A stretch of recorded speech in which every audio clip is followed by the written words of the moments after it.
Sorry, you all. I got you on a video. But we drove to school. We went up to classrooms. Where? Oh, Atlanta? Oh, to go see. I had to go home.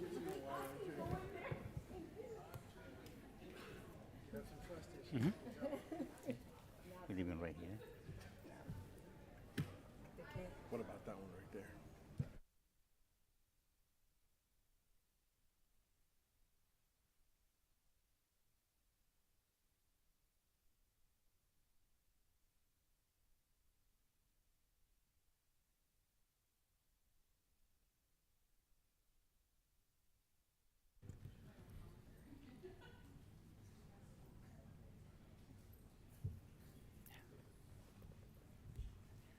Good evening, everyone. Before to start the meeting, if anyone in the audience required a headset for Spanish translation, please raise your hands and a device will be provided to you. Buenas tardes a todos. Antes de empezar la reunión, si alguien en la audiencia requiere audífonos para traducción al español, por favor levanten su mano y se les va a proveer un dispositivo.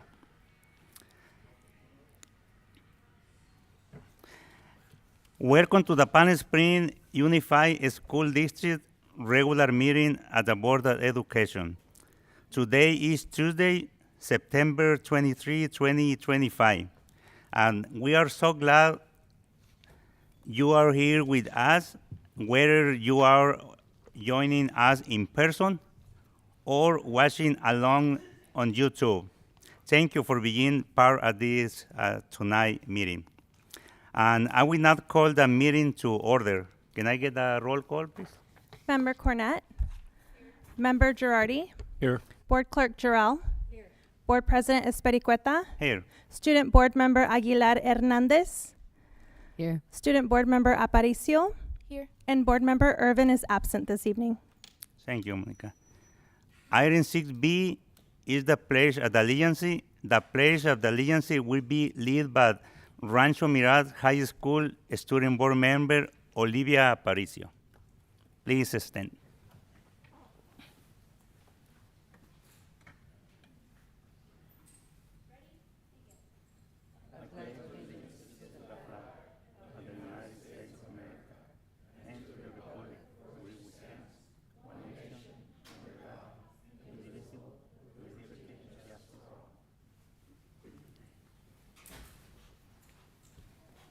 Thank you. Item 6C is our mission statement.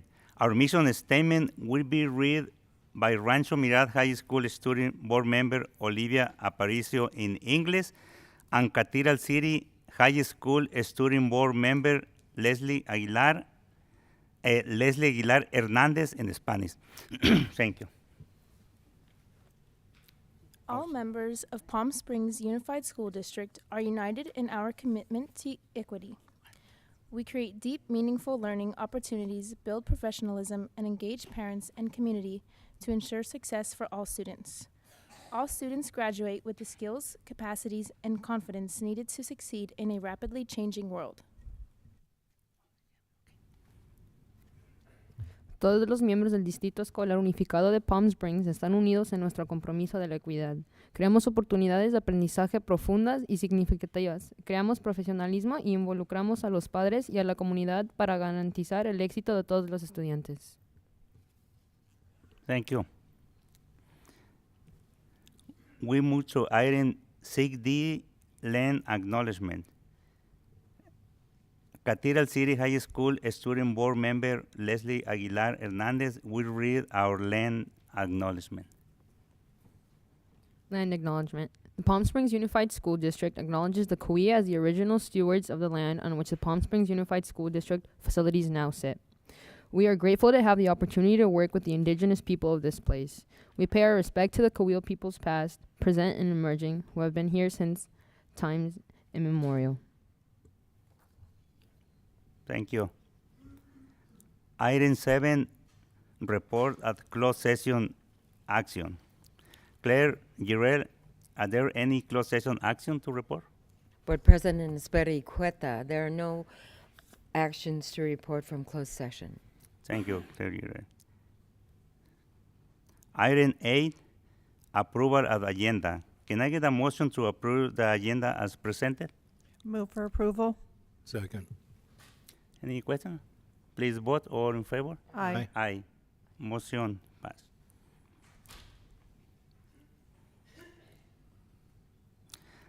Item 9, approval and meeting minutes for September 9, 2025.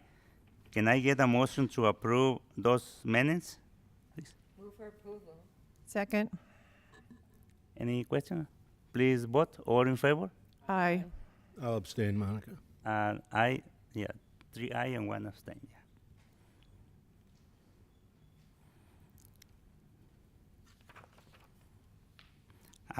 Item 10, special recognition. We have to go down. Okay. We're going down to the dais.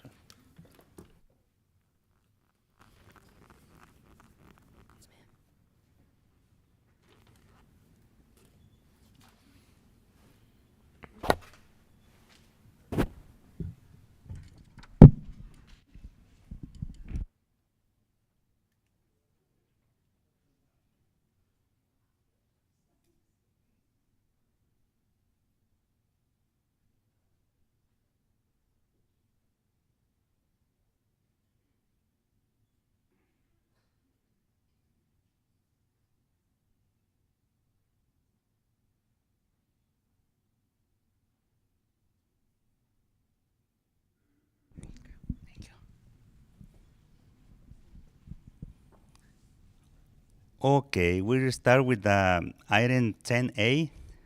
The governing board wishes to recognize and commend the following Palm Springs Unified School District student for academic excellence. The student is Lazarus Poindexter, Cabo Yersa Elementary School. And then we're going to have you take this, and you get to meet everybody, okay? All right. And then maybe your teacher will talk. So go on down there, and we're going to have you shake hands, shake hands, shake hands.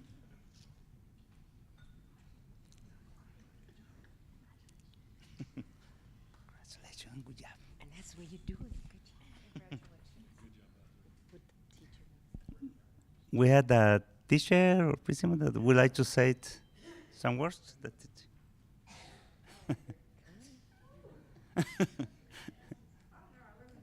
Oh, thank you. We just think Laz is so awesome. He joined us last year, and he has come such a long way since he came to us in Cabot. He's doing amazing, amazing work. We're so proud of him, and we feel so blessed that he joined Cabot Yerxa last year. So great job, Laz. Congratulations.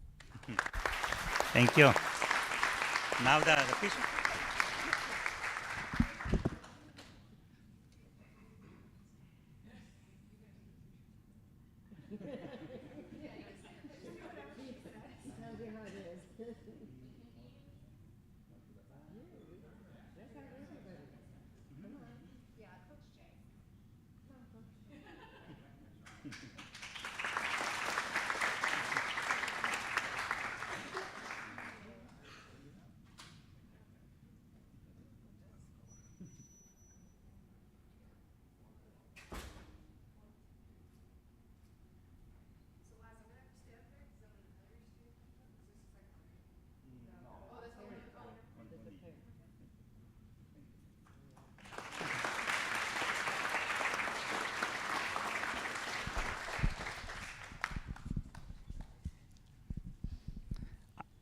Item 10B, the governing board wishes to recognize and commend the following parent for being involved in school site activities and events.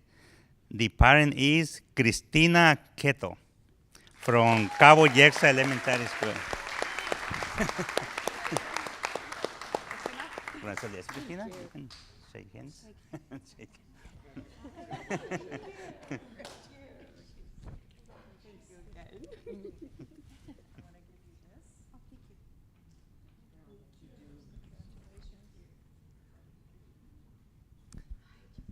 Any word that you would like to share with the audience? No, the teacher? No?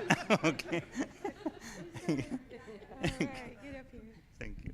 Oh my gosh, I can't even begin to describe Christina and everything she's done for Cabot. She was our PTA president last year and just brought so many experiences to our school for our families, for our students. She did it all, and we're just amazed by her energy and by her commitment to the kids. So thank you for everything that you've done. Thank you. Thank you.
We move to item 11, public comments.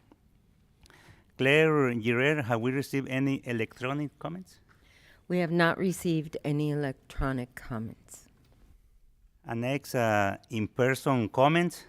All comments are to be directed to the board, be under 3 minutes, and shall be devoid of any personal attacks. Members of the public are expected to maintain a professional, courteous decorum during public comments. Board members do not respond to public comments. And we have some Cara here. And I will start with the first one. Is it Loli Lopez? Louis Lopez. One.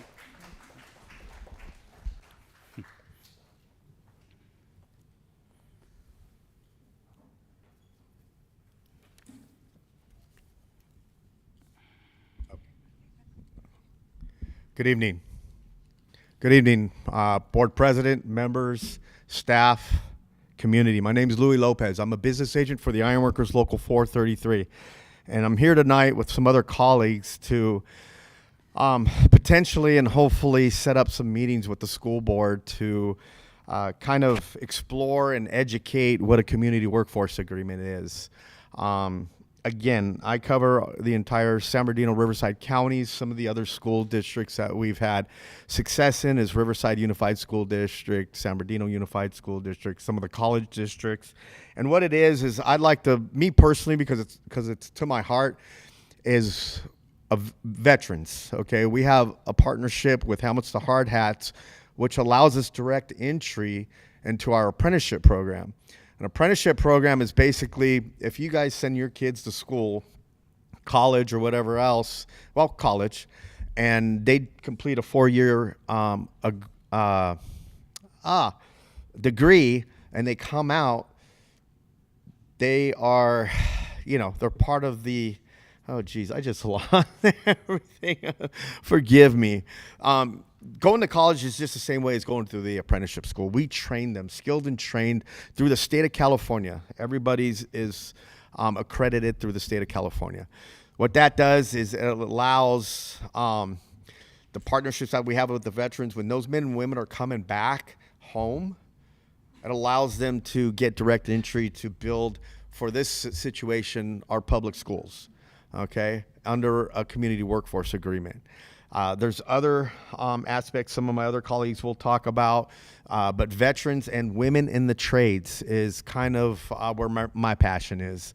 Over the course of time in the construction trades, we haven't seen too many women in the trades. Over the last, I would say, 5 to 10 years, we've tried to get more women in the trades, offering special boot camps for them so that they don't feel left out. You know, had some really success stories with some of the women's. They're tough. They're tough. Don't ever underestimate them. Even in the military, you know, they've proven to get up the ranks and do just as well as men. So I'm here tonight to just address the board and ask that, you know, if we could in the future at least, you know, explore this a little bit more with some of my colleagues and see if we could answer some questions and kind of work together at understanding more of what a community workforce agreement is and how it does help the school district and the community and other people. Thank you. Thank you, Luis.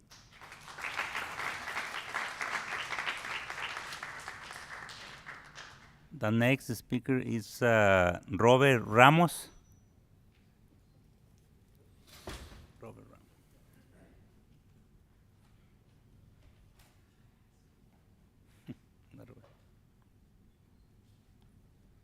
Good evening, Board President, fellow members. Today, my name is Robert Ramos, and I'm also here speaking on behalf of not only the ironworkers, but 16 other building trades. It's an honor to speak in front of these kids right here because what a community workforce agreement is going to create pathways, right? I said it a few weeks ago. Not every kid's going to go to college, but everybody deserves a right, respectable job. And this is what the new construction trades presents, right? Here in the city of Palm Springs, we all know it's a tourist destination. It's beautiful. I come out here all the time. Right? But we want much more for the community now. We want our residents that grow up here, stay here, and work here.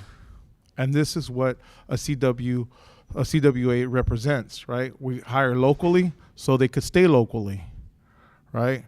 It's going to be economic growth, not only for the residents, but it's going to be even more of attraction to people to move to Palm Springs and stimulate the economy even more. Right? So these are just a few things. It's 3 minutes goes by so fast. I'm looking at that clock. These are just a few things that a CWA represents, right? You know, from like what my brother Louis said, a 4-year education, right? Through an accredited apprenticeship program, right? What does that mean? It means the kids come out debt free. That's a big plus, right? You don't have a $120,000 student loan to pay back, right? We all know when our kids go to universities, that's what the bill is, right? But with the trade, it's not. It's absolutely zero cost, and you get a career pathways. An average iron worker makes from $80,000 to $140,000 a year, right? This could happen here in the city of Palm Springs through the Unified School District, right? We had very much success. A lot of the cities are starting to realize that this is the way to go. Right? We're closing these CWAs where we go. Why? Not because they're failing. It's because we're looking ahead. I want the Palm Springs Unified District to be visionaries, right? To look at this, explore this, and see all the benefits it has to offer, right? Like I said, my name is Robert Ramos, and if you guys have any further questions, please feel free to reach out to me anytime. Thank you. Thank you, Robert.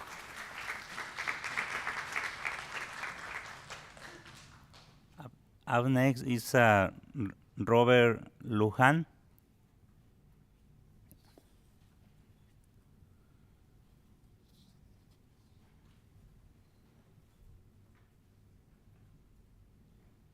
Good evening, honorable board members. I'm also an honorable person. I retired as an iron worker for 28 years. I'm a lifetime member with them.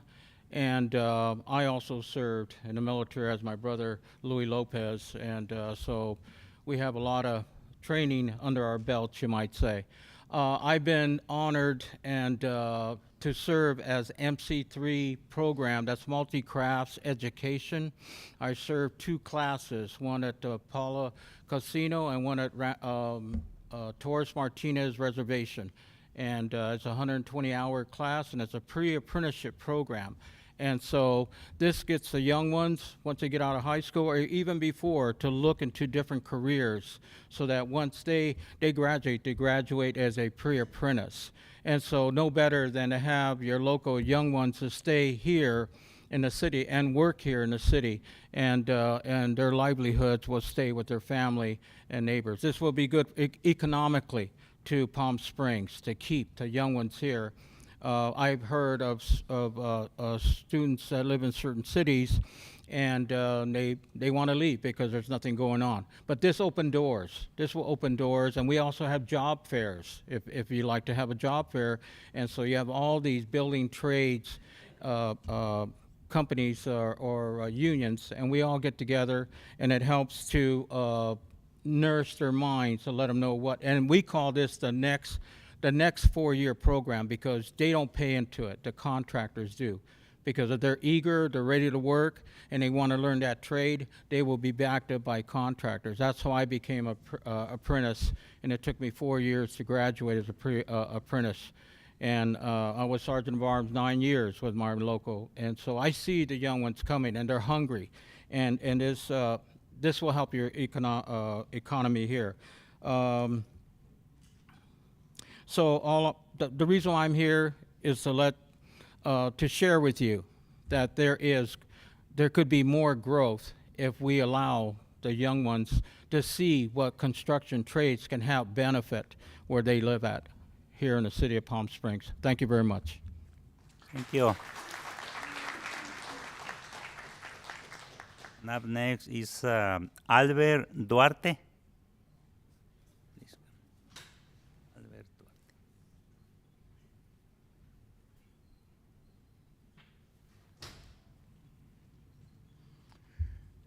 Thank you, Board President, honoring board members and community.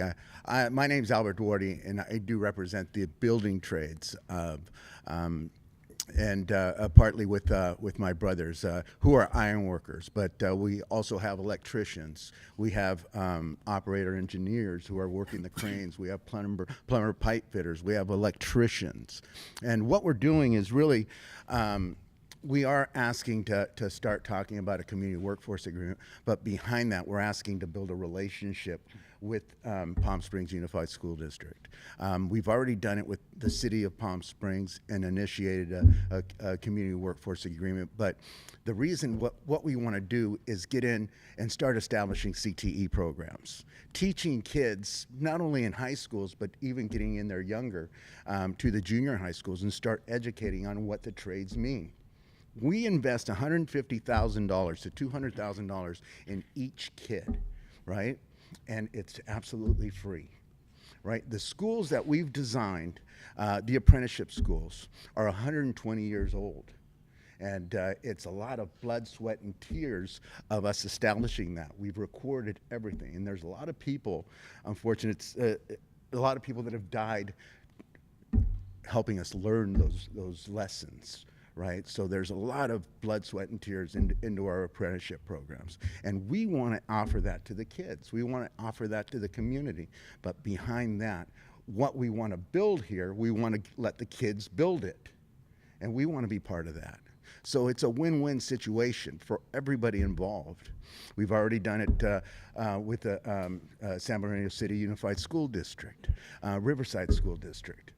Right now, there's so much opportunity within Palm Springs. We're growing, or within the lower desert, right? That folks are coming here. We're going to grow. There's going to be a lot of upcoming building. We need to stay in front of it. We need to prepare our kids to be able to build it. And so they can stay here so they don't have to travel to Los Angeles to build, and that's what's happening right now. We have a lot of members here, and they have to drive to LA to work. That's unacceptable. So we are asking for that relationship, and behind that, it's going to be a fruitful one. Thank you. Thank you.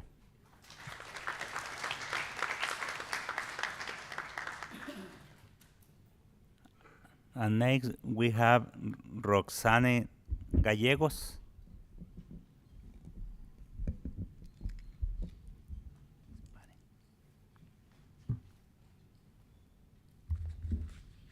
Hello, board and everybody, superintendent.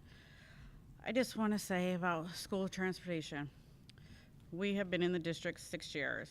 My daughter has been bused to elementary, middle school, that was closer to our home. Now she's in high school. It's further now. We're not in the busing zone. I did reach out to transportation. He worked with me, but the bus company said the bus is at capacity. There's no room for my daughter. I think homeschool students have priority. IEP, 504 plan should have priority over transfer students to have a spot on the bus. I couldn't sign up for busing until 30 days after school started for you guys to have a head count. I reached out to transportation in June to let them know my situation. Said call back when school started. He gave us 2 options after I told him that the company said they didn't have room for her. One, my daughter was not comfortable with that option, the second option. So now I was hesitant with it. So now because transportation issue that my daughter has, I might have to pull her out her freshman year of high school and homeschool her. And she'll miss out on all those high school experience, playing sports, going to dance, having that sociability, all because her home district doesn't have a spot for her on the bus. Hopefully, this brings awareness to how much busing is needed for all ages. Regardless if they're in high school, they're not driving. They can't walk 44.5 miles to school. They can't do public transportation. It's not safe. So hopefully, if it doesn't help my daughter this year, hopefully next year another kid, another family. Parents are taking their kids to work with them on break, dropping them off at school. So if you guys look at statistics, how many kids are late to school, how many were riding the bus in middle school, elementary, and who will want to ride it in high school, I'm sure you'll get a good feedback on it. My daughter is an A student. She's enjoying playing all-girls flag football. Going back to COVID times and pulling her out of school, it's not ideal. But now my back is against the wall because I personally can't afford to drive her to school every day. I appreciate that the district, transportation, tried to find an option, and the bus company said the bus is full. And the transportation found a second option. We just weren't comfortable with that second option. So hopefully you guys can find a third option sometime soon. If not, hopefully next year. Thank you so much. Thank you. Thank you, Tony. Do we have any other member of the public who wish to address the Board of Education? No? Okay, thank you. Thank you all for your comments. And now we move to item 12, our student board member report.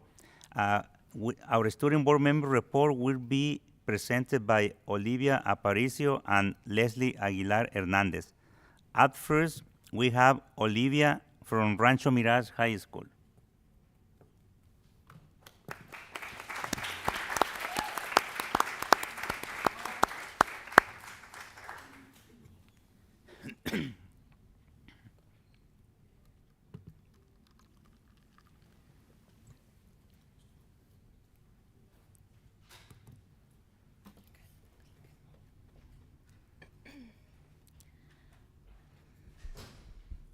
Hello, my name is Olivia Aparicio, and I'm the Rancho Mirage High School Student Board Representative. And this is my September edition presentation. To begin with, our school started September recognizing Suicide Prevention and Awareness Month. This year, our PLUS program and Wellness Center collaborated to create an awareness week that included meaningful activities and fun dress-up days. Some of the activities included bracelet making and writing what we were thankful for. We also had special dress-up days. For example, one being a light in someone's life.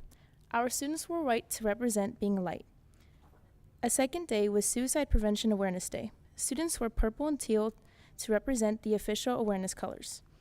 This was such a powerful way for students to come together and support one another and spread great positivity. We're so proud of how our campus showed up and for this important cause. Next, I want to recognize our student body ASB program. In September, our ASB program worked hard to plan Spirit Weeks, pep rallies, and our homecoming game and dance. Our ASB members have dedicated countless hours, and we are so excited to celebrate the results of their hard work. In addition, our senior class of ASB has already completed 2 successful events, one being Senior Sunrise and the second being Senior Water Day. Both were amazing opportunities for seniors to bond, build spirit, and create lasting memories. We love seeing our seniors come together. Moving forward, let's highlight our athletics and extracurriculars this month. Football, our team is very young this year, with mostly underclassmen. Despite challenges, they're showing incredible effort and growth. We're so excited to see them continue the hold. Our second team is volleyball. Their current record is 4-8. This is their first season with a new coach who has been building strong relationships with the team. We're looking forward to seeing how they will finish this season. Next up is our girls tennis team. This team is currently 2-2 and competing with great energy. Keep it up, girls. Next is our girls golf team. Our girls golf team is showing great dedication with a record of 5-0. We're proud of the strength and persistence they're bringing this season. Next is our boys water polo team. And flag football, right there. Boys water polo team. Their current record is 1-6, but as young as team with lots of potential, their future is looking bright. We're cheering them on every day, and we're so excited to see their outcome. Next, I will be highlighting our Theater and Performing Arts program. Our Theater and Performing Arts program is preparing for their upcoming production of Radium Girls. Auditions are being held this month, and we are so excited to see the talent shine on stage. This is going to be a fantastic show. Next, I will be highlighting academics and student opportunities. Our club Rush encouraged students to join clubs of every kind, and we had a fantastic turnout. It was great to see so many students getting involved. On September 18th and 19th, we hosted our college and career fair, which gave students valuable opportunities to explore their future, and we're excited to see how this will inspire them moving forward. This month, we are also opening up CSF, California Scholarship Federation, with applications to encourage academic excellence. In addition, our lowerclassmen, grades 10th and 11th grade, are preparing for the PSAT exam. We wish them the best of luck. And lastly, I'd like to highlight our Jerry Argovich Sports Institute, also known as Jazzy. This program is special because it not only develops young athletes, but also provides academic support, scholarship opportunities, and leadership and life skills. Here is a video. Rattlers on me, rattlers on 3. 1, 2, 3. Rattlers! Jazzy is a program for student athletes to showcase integrity and respect.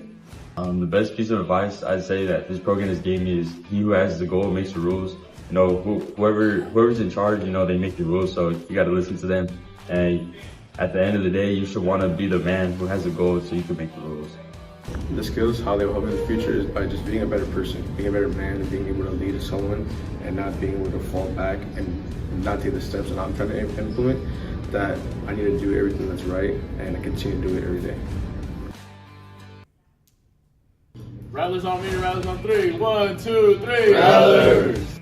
Jazzy is a program for student athletes. And that's it. And that concludes my September update for Rancho Mirage High School. Thank you so much.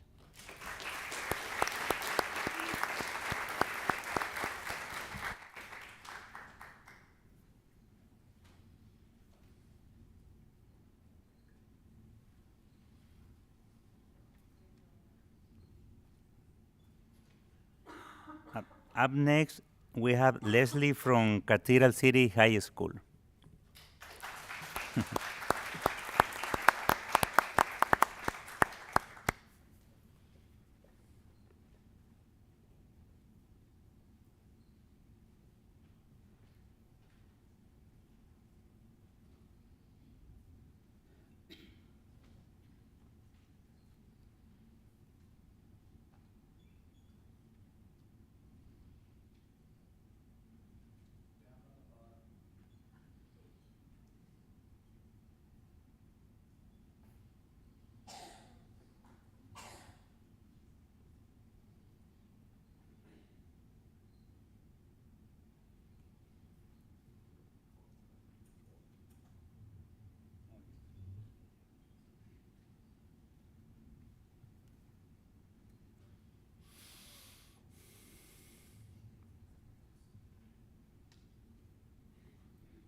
So, hello, board members. Today, September 23rd, I will be going over the month of September at Cathedral City High School.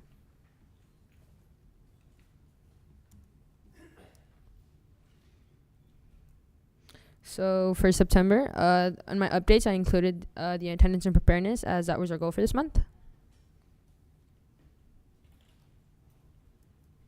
And then in my agenda, I included a general overview. The month of September, I have sports, including football, and some upcoming events, including homecoming.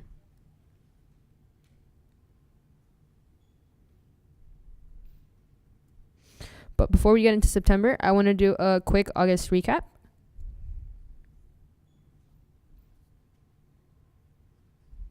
So first off, I have Senior Sunrise.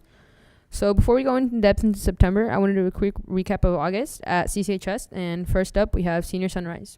Our Senior Sunrise took place Wednesday, August 6, 2025.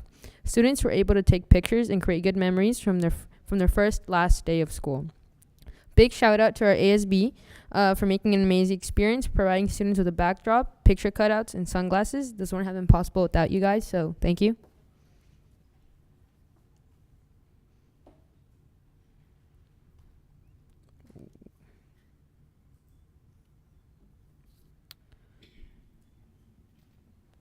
And then next up, I have our rally and football game. So to kick off our fall sports, ASB organized a rally which included various performances from Ballet Folklorico, dance team, and cheerleading. We also had performances from our Lady Lions flag football, cross country team, tennis team, and much more. And shout out to our boys football team for being the San Bernardino Cardinals 6-0. Next up, I have our Stand Up to Hate campaign.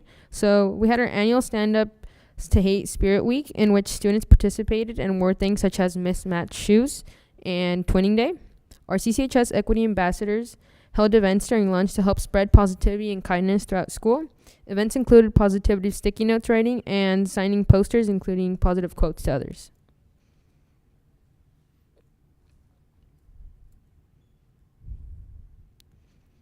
And then lastly for August, I have our Back to School Night. Our Back to School Night was a big hit as many families joined their students to learn more about our school and children. There were many performances by our very own Ballet Folklorico team and band. It was without a doubt we can say parents were more than happy to learn about the magnificent opportunities CCHS has to offer for their children.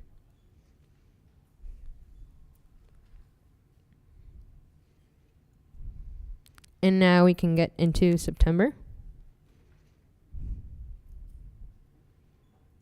So to kick off September, we had our club kickoff, which was held during lunch on September 5th.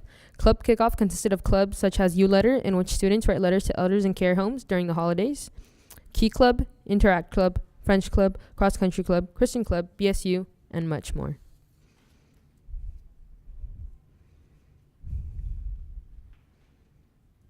And then for the month of September, we had National Preparedness Month. So as we know, September is National Preparedness Month. To honor this, our very own Heal Juniors had a training September 20th with our Cathedral City firefighters to learn about emergency preparedness. They became certified in CERT, which stands for Community Emergency Response Team, which provides our school and community with emergency medical responders if local responders aren't able to arrive on time. So go Heal.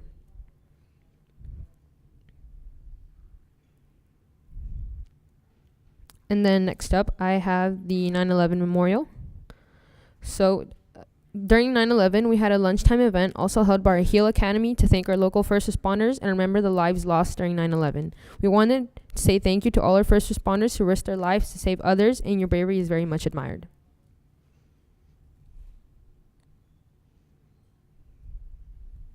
Next up, I have Attendance Awareness Month.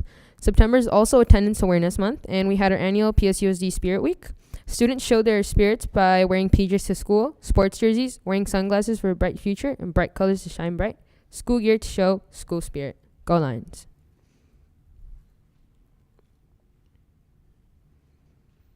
Next up, the PSUSD College and Career Fair. So the PSUSD College and Career Fair was a great way for students to find a career path or school that they would like to attend in the future. Great resources were provided, including One Future Coachella Valley. Schools from all around were seen, including NYU, Grand Canyon University, and our very own College of the Desert. Trade schools and other career paths were also there, including the Army, Beauty and Barber School, and much more. And next up, we'll be jumping into our sports. So first off, I have our Lions football team. Started off with a hot win versus San Bernardino Cardinals, but have had a rocky preseason since. Hopefully our Lions are able to have an amazing season and bounce back. And including that, I also have our Lady Lions flag football team, which has been having a pretty great season. Although we did have a rocky start, we've been able to bounce back. And yesterday, our Lady Lions defeated RMHS 28-6.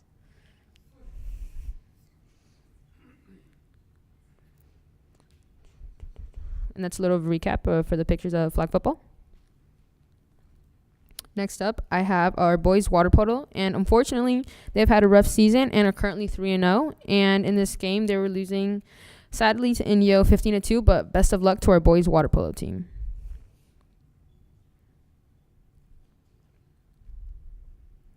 And lastly, for sports, I have volleyball. So our Lady Lions have had a rough preseason and are currently 15-10. Their most recent loss being to DHS 3-1. I'm sure they'll have an amazing season, and good luck to our Lady Lions volleyball team.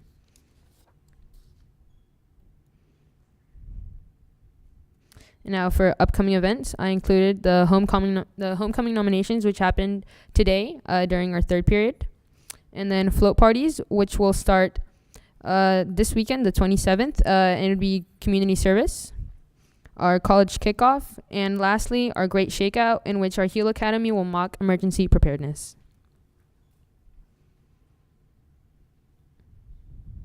And that is it for my presentation. Thank you. Thank you.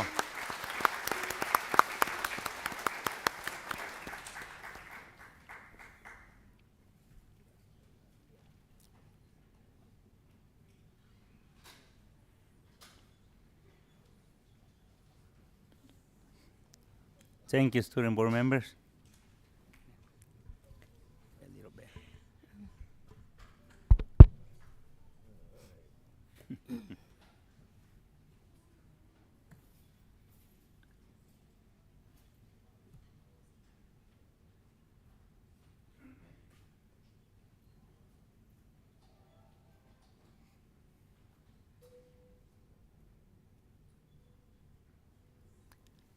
And next, we move to item 13, presentation.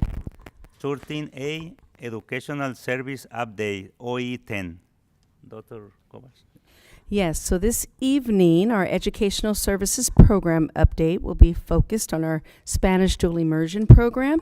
We have three presenters this evening. We have our Executive Director of Student Learning, Mr. Mark Arnold, our Dual Immersion Teacher on Special Assignments, Senor Jairo Armenta, and one of our PSUSD scholars, Nathan Johnson.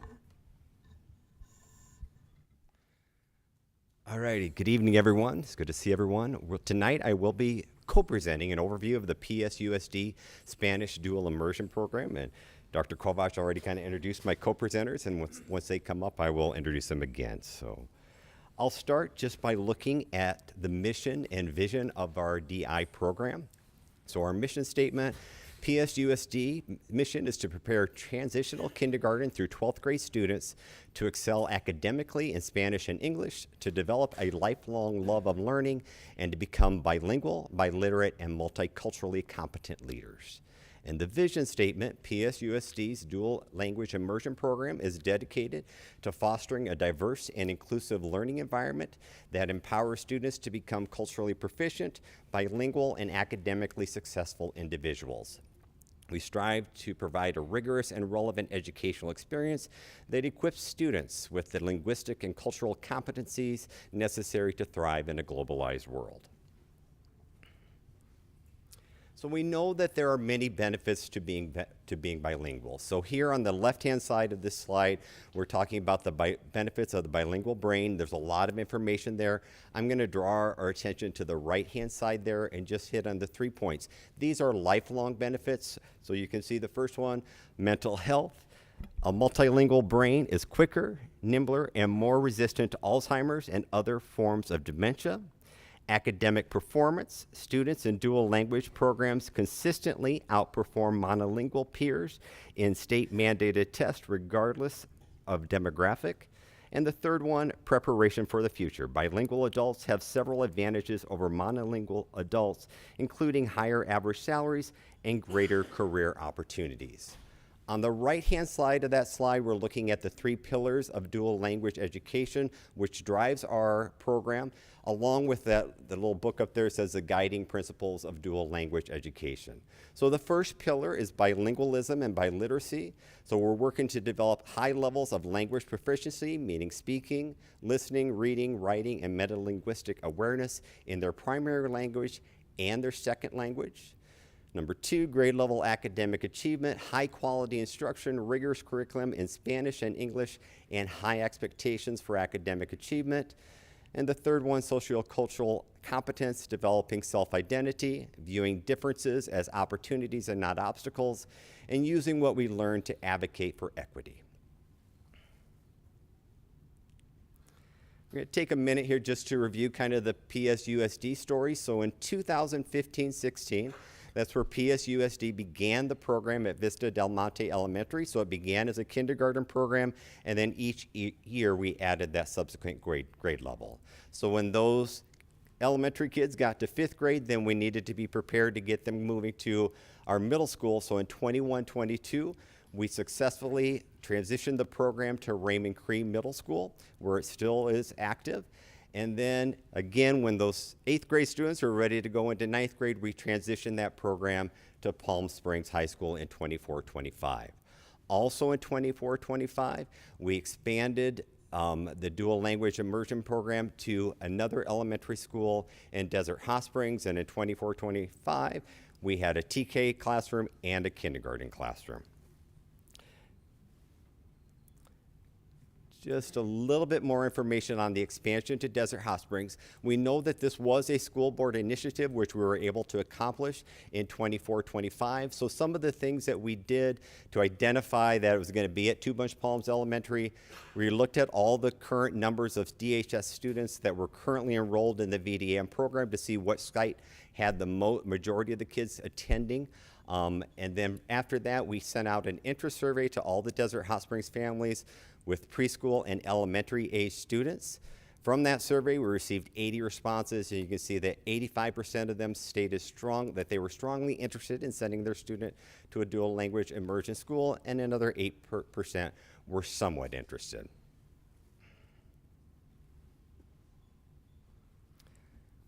And then this slide is just showing our enrollment trend over the last 3 years. So you can see that that trend continues to grow.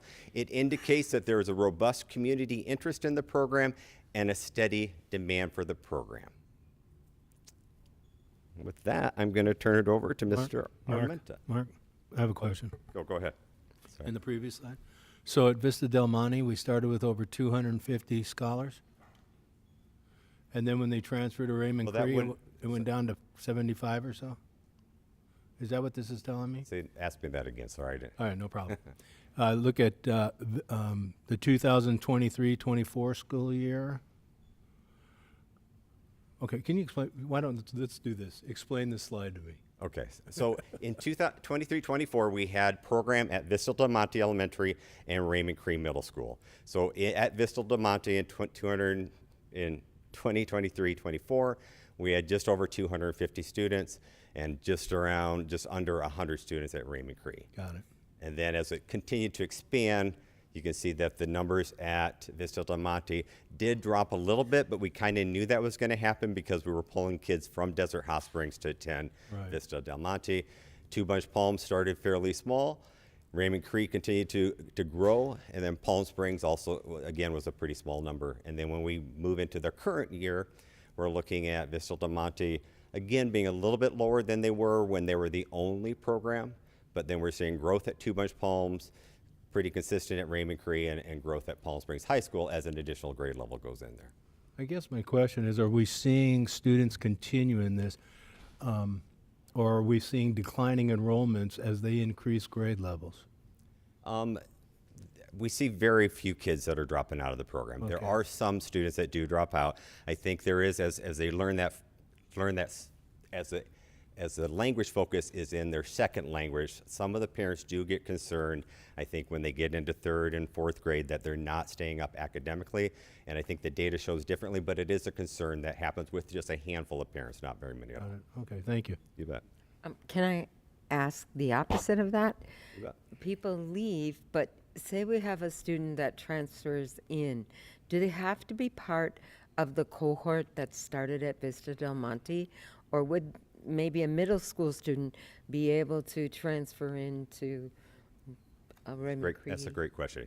And that's one of the things we've worked to make feasible. So we have gotten students that come in, I could probably let Jairo talk about it. He's actually the one that really organized that. So if you're okay with me turning it over to him, I'll turn it over to him and do that. Thank you, Mr. Arnold. Good evening, Board President, Mr. Espericueta, board members and cabinet. To answer to your question, yes, we have a different process. So we welcome students who are transferring from other school districts that have studied in a 90-10 model program within the same language of instruction, that would be Spanish. But also for newcomers, we have a late entry process. Through that process, the family gets to meet with me, they have an interview, we get to know the whole context of the family, their years of instruction in their home, country, or wherever they were studying prior to that. Both languages are assessed, so we can have their language proficiency in Spanish and English. A team revises those assessments, the results, and then we meet and decide if this is the right program for the student. We want them to be successful. So after that process, which takes around 1 week to 2 weeks for the assessments to be completed, then the family receives a phone call, and then they're welcome to come back to the site for the following steps. Of course. Okay. Perfect. And then I will continue with my part, which is I'll explain the Spanish language allocation plan that we follow at the elementary sites at Vista Del Monte and Two Bunch Palms. And the allocation plan is a 90-10 model, meaning that in the primary grade levels, pre-K through first grade, 90% of the instruction is taught in Spanish, while 10% of the instruction is taught in English. As the students progress in the grade levels, by fifth grade, it balances 50-50. That meaning that half of the day is taught in Spanish and half of the day is taught in English. However, throughout those formative years, the students also have the opportunity to have a space for metalinguistic connections, where the students compare both languages in the classroom to find similarities. For example, cognates, right? Those spelling patterns that are the same in Spanish and English. But also how language also work differently, so they can develop that metacognition awareness about how language works, and therefore they can utilize it to communicate at different contexts and different levels. Now, the pathway finishes 50-50 in fifth grade, and then we have the secondary level. In the secondary level, we have two pathways: the Spanish language literacy, which is the foreign language, Spanish, and they start in sixth grade with the Spanish 1, Spanish 2, and Spanish 3 by eighth grade. The other is the content class in Spanish. That is the opportunity for the students to apply all of the skills that they learn in the Spanish language and literacy class in context, either in science or social studies, meaning they have to also write, read, speak, and listen on Spanish in the pathway as well. Now, in eighth grade, we have an assessment, is the ACFL assessment of performance toward proficiency in language. And that assessment assesses their bilingual skills. The assessment actually has some components that they have to read in English, but they need to respond in Spanish, or vice versa. So it does assess their bilingual skills, but the main goal is the target language at that point, which is Spanish. So with that assessment, it also serves a second purpose, which is class placement for the high school. So many of our students in eighth grade, they're actually passing the whole APPLE assessment, and we're saving the records that meets the requirements already to receive the seal of biliteracy by 12th grade. So that's a great accomplishment. Therefore, it opens the pathway at the high school for them to either learn a third language, which actually Riverside County Office of Education is encouraging them to take a third language so they can get the multilingual award as well. Okay, so after the students take that assessment, some of them are actually deciding to go to their home high schools because they're like, yay, we have proficiency, now we can go into other pathways or academies, and so they're choosing to go to their home high schools, and many of them are continuing with that in the Palm Springs High School. So when they move to the Palm Springs High School, the Spanish language literacy, the foreign language pathway continues. So based on that assessment that was taken in 8th grade, the students are placed either in either in Spanish 4th or Emergent Literature Honors or Spanish 22 or AP Spanish Lit. Last 2024-2025, the first year when we expanded to the Palm Springs High School, most of the students with the exception 1 or 2 who were actually newcomers that arrived in Raymond Cree, all of them were placed in Emergent Literature Honors, okay? And so now that way, the students are receiving the instruction that supports their learning journey and their bilingual journey as well. So our teachers at the high school are supporting them specifically.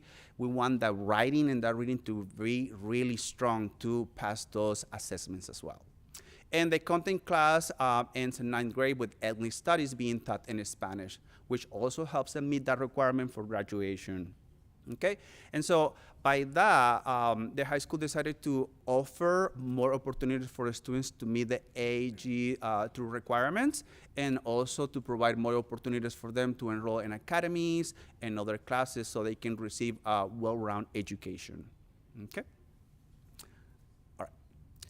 Now, the elementary curriculum that we have at 2 sites, at Two Palms and Vista del Monte, we have Maravillas, which is the Spanish version of Wonders, K through 5. We have Amplified Science. All of our staff have access to the curriculum in both languages.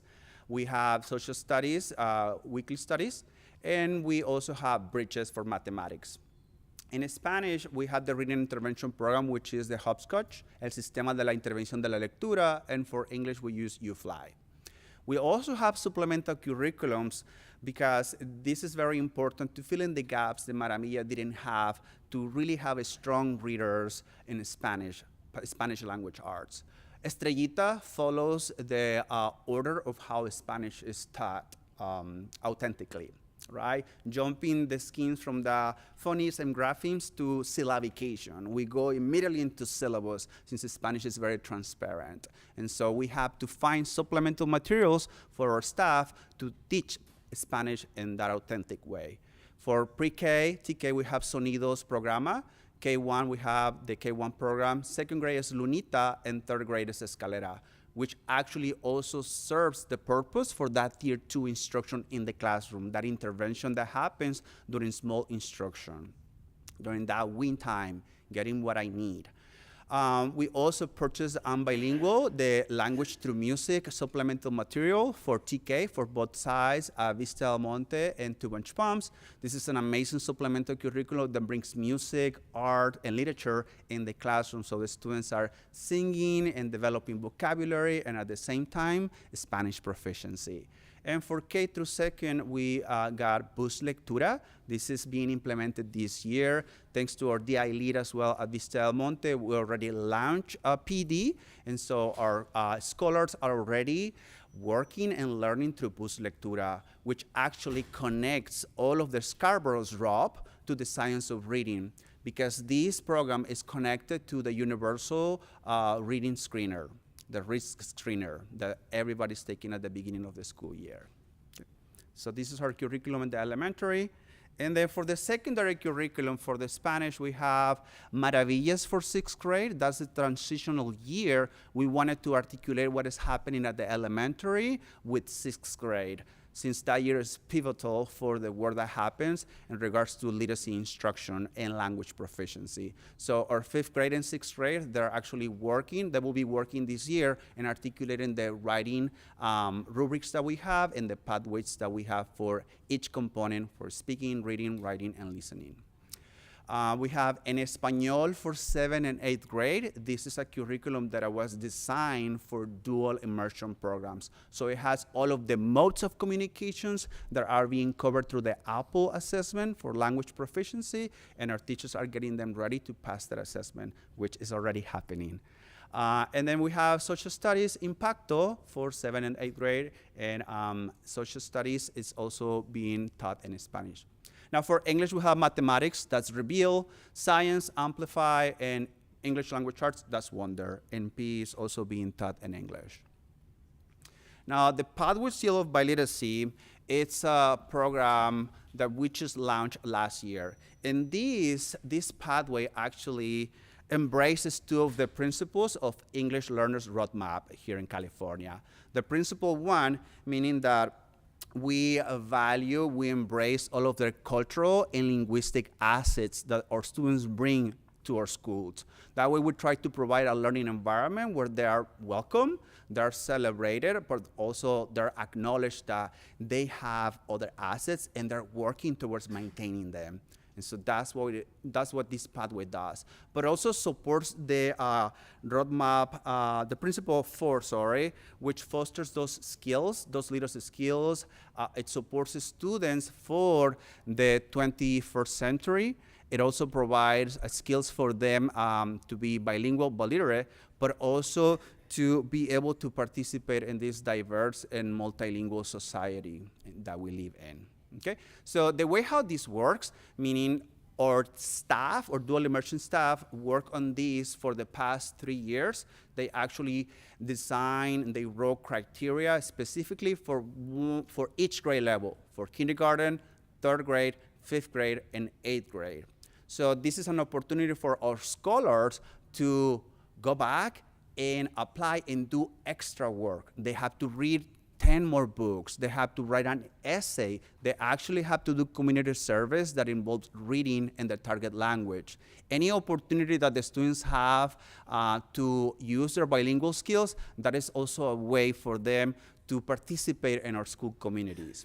So we have kindergarten, 3rd and 5th grade at the elementary sites, and we have 3 pathways to recognize. The first one is the biliteracy attainment recognition. For that one, there's criteria that the students have to meet. The second one is the biliteracy program participation recognition. Everybody who is in the dual immersion program in those grade levels, they get that certificate as a reminder, hey, we're working towards the seal of biliteracy by 12th grade, right? Maintaining that excitement and that purpose of why we are learning in this dual immersion program. And the third pathway, that's the home language development recognition. And for that pathway, I always get goosebumps because it's so exciting to welcome and recognize any language, okay? Any dialect, any indigenous language, anyone. Any language is welcome and can participate. And so we work with the families to maintain that language and nurture that at home. We provide literature, but also we work with them because they're the important stakeholders that will help us also with the rubrics that we will develop with them alongside, and also in collaboration with the company ACFO that has access to assessments to hundreds of languages. Okay, and now we have our scholar, dual immersion scholar, Nathan Johnson. Hello, I am Nathan Johnson, and I'm a 7th grade student. For me, learning 2 languages helps me a lot in my classes because if we are reading a book what is in English, but there's some words that are in Spanish, I am able to translate them and make it easier for me to understand the book. An example that I'm able to give of me being proud that I'm able to speak Spanish is when I'm at a grocery store or at any type of store, I'm able, and they don't speak English or they don't speak Spanish, I am able to switch to the language that they're able to speak, and I'm able to communicate with them, and I'm able to get the thing that I need without any problem. Knowing 2 languages helps me in the future for helping me get a job with better pay, and I can also get more pay on top of the better pay by knowing the second language. Some advice I would give to students who are just starting their first year in kindergarten or TK is pay attention throughout your whole time in the dual immersion program because it will help you get a better job, and you'll be able to have more success in your lifetime. That's all I have to say.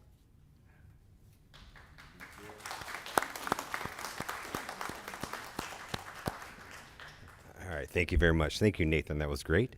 Any other questions that you have? I think you can see the sense of passion that Mr. Armenta has. He's been a huge asset to the program and really helped to develop a lot of things within the program. So, How many seal of biliteracy cords were given out last year? We saw them come through as we graduated and shook hands. Just curious. the high school level? High school. I'm not sure. Not sure. Well, yeah, we'll I find can out find that later. and put it in a Friday, yeah. Yeah, thank you. Okay. I have a quick question. How hard is for the school district to hire the teachers to do dual immersion? It's a good question. Very good question, actually. I will say in general, I mean, B-clad teachers are a little bit more difficult to find just in general. I will say when we had initially at Raymond Cree, the middle school, the content area was going to be science. We really struggled to find a science teacher with B-clad to get that position, those positions filled. So that's where we did make that transition into social science, which it was a little bit easier for us to find a B-clad teacher who was teaching social science. So it's a good teacher. There's a challenge for sure, but we've been successful for the most part, except for that science area. Yep. Thank you.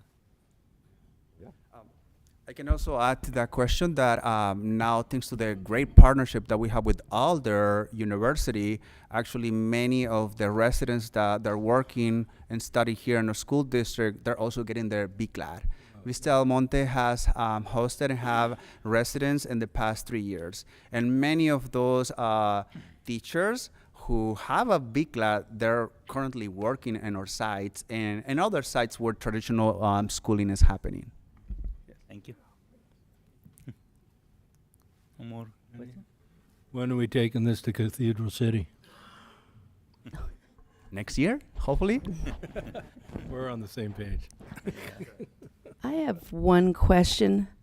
Nathan Johnson, please share something with us in Spanish. Por favor. El español puede ayudarte cuando estás en tu vida regular y cuando necesitas ir a cualquier lugar. Puedes hablar con cualquier persona porque puedes hablar con 50% de la población del mundo. Gracias. Okay.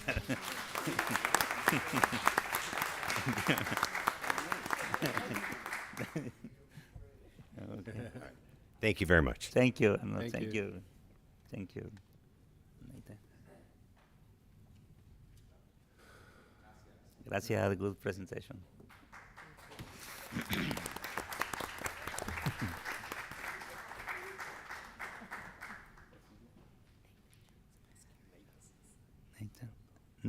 Next item is item 13V, Maintenance and Operation Department Summer 2025 Project Update. Yes, good evening, Board. Tonight we're going to start a series of business services series over the next few months so you can learn a little bit about the departments under the Business Services Division. We're actually going to start with maintenance and operations tonight. When you hear maintenance and operations, you may not really realize, but there's a couple hundred wonderful, dedicated, hardworking employees in maintenance and operations. General maintenance and skilled maintenance includes HVAC, electricians, painting, locksmith, carpentry, mechanics, just to name a few under the maintenance area. And then operations includes groundskeeping and irrigation and custodial services.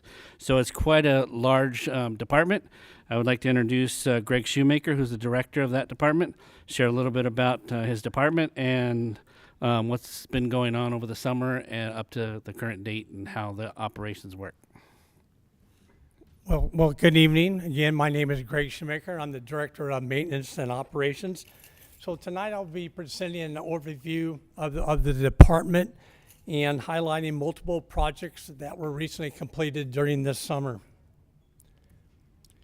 So as you look up here, the Maintenance and Operations team is comprised of 177 talented and skilled professionals. So our mission is straightforward, but it's vital. everything we do from daily custodial work to long-term facility improvement ensures our facilities, our schools are safe, welcoming, and fully operational. So this also remains a daily priority for our maintenance team. If you look at our district facilities, our department is responsible for the upkeep of 28 schools. Together, these facilities cover approximately 2.6 million square foot and across 514 acres. The average age of our school buildings is 36 years. While some sites are newer, as well as we're doing our moderation schools, you know what, but many of the campuses are aging, and this underscores the importance of proactive maintenance and timely upgrades to keep our school facilities safe and effective for learning. So on this next slide, how M&O projects are selected.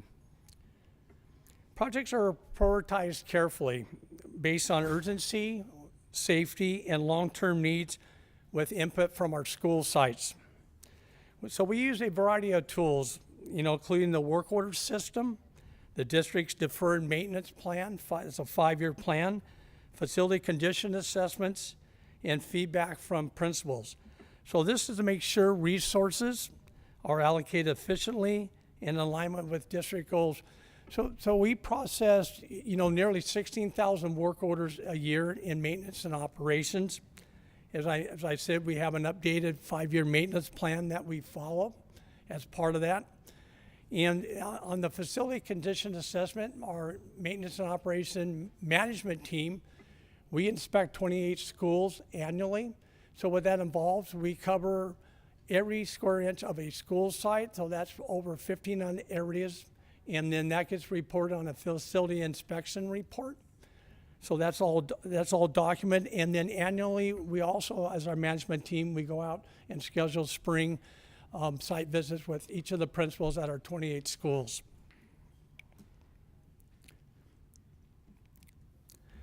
So in these next two slides, as I said, I was going to highlight, multiple projects completed. So there's 12 on these two slides here. So we had some re-roofing, roofing projects at Julius Corsini and Palm Springs High School in the 800 building. We also had painting of the exterior buildings at the Palm Springs High School Richard Center. And we had concrete repairs and some replacement trip hazard elimination at Palm Springs High School, along with a track sinkhole repair that occurred over there this summer. And then EC fire alarm upgrades. So these were for our early childhood education. We took the lead on here, and these were at Cathedral City Elementary, DSL, Della Lenny, and Sunny Sands Elementary. So these were for the Head Start buildings, and those were standalone fire alarm systems on our campuses. And now they're all 3 of those campuses, they're tied into one fire alarm system at the whole school. And student restroom remodel project at Palm Springs High School. On this next slide, in addition, continuing PE locker repairs at our secondary schools. We also replaced the main stage curtains at our Rancho Mirage High School, Helene Galen Theater, and refinishing of our hardwood gym floors at our 5 secondary school sites. And fluorescent LED lighting replacement, which I'll talk a little bit about that on a later slide. And we have our traditional summer custodial deep cleaning program. And I'll provide an update on our Cathedral City Elementary detention basin, if you remember back in August 2023 from our tropical storm Hilary, when that occurred. As you will see in the upcoming slides here, there will be quite a few photos of projects at Palm Springs High School. But as reflected here and on the previous slide, our efforts touch other schools throughout the district in addition to Palm Springs High School. So the first one here, I'll share the student restroom remodel project. As you can see here, this addresses dated and aging facilities. There was 2 buildings, each housed a boys and girls restroom on the campus here. And these were total gut jobs here, so they were basically gutted. We got new tile installed up there. You can see up on the walls, new epoxy flooring. We had new fixtures from sinks to toilets, urinals, and you can see on the top left and the bottom right, you can see the lights. We had some LED lights put up over the sink areas, and we also had, new water heater and all new accessories in there, So, the feedback, it's been great, and they love it over there. On the next one, we also undertook several concrete projects at Palm Springs High School.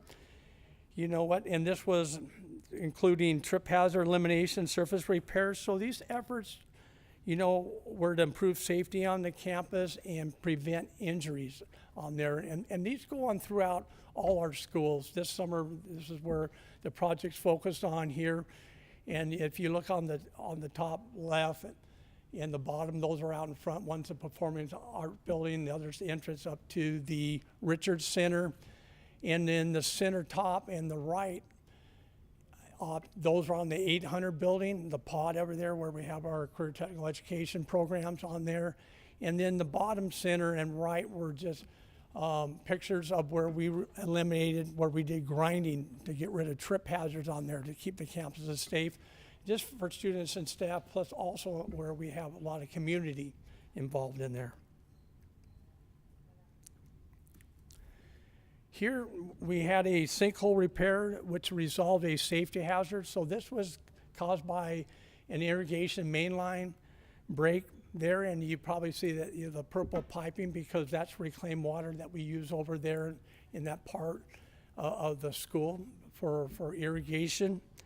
And the nice thing is when you look at the picture on the right, you see the completed repairs. So we were able to get that open, quickly for our school athletic programs and also for the community that utilizes that track each and every day. And here's a picture of the Richards Center. It received a full repainting. So the project enhances the building's appearance while protecting it from weather and wear. And it was in dire need of getting painted and tried to wait that to its painting of the school.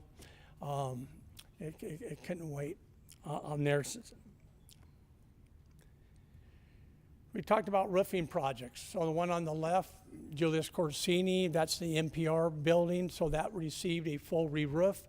And the one on the right, you'll see that's the 800 building over at Palm Springs High School. And so that received a restoration coating, which extends the useful life expectancy of that roof and provides an additional 10 years warranty on that. So in the next two slides, I'm going to show some floor refinishing projects that were across 5 sites. These projects is a recurring need due to the frequent use of these facilities. So on the left, you see Palm Springs High School, and the right, Rancho Mirage High School. And on the next slide, it shows up Desert Hot Springs High School. And I showed a picture here, the only middle school that we have hardwood floors at, and that's Painted Hills Middle School. So that keeps them safe and functional and extends the useful life of these floors here, surfaces.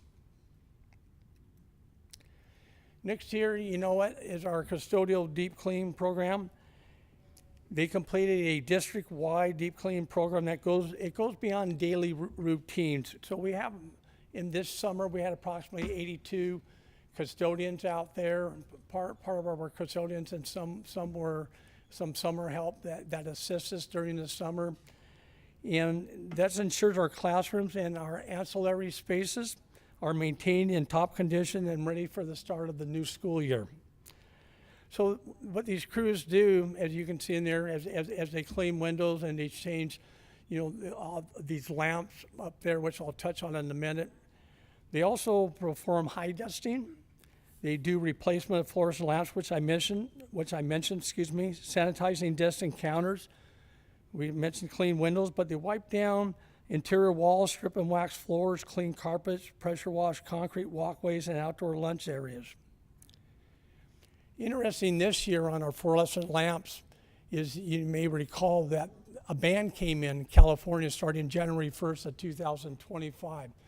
So that means we can no longer purchase fluorescent lamps. So as maintaining 28 school sites, that was quite an endeavor, and we had to put together a plan to how we were going to keep our schools operational and functional. So what we did was we found some LED retrofits. So we started this summer at the elementary schools. We've replaced approximately 19,000 lamps this summer over there, and now we have moved on to the middle schools. After school started, we completed 2 middle schools, and we're currently on our 3rd. So the lamps that we take out here, we were able to repurpose. So we moved those to the secondary schools, and then we were able to give those to the site. So when the lamps burned out, we could keep those functional over there until we can get up there and retrofit those with LED. And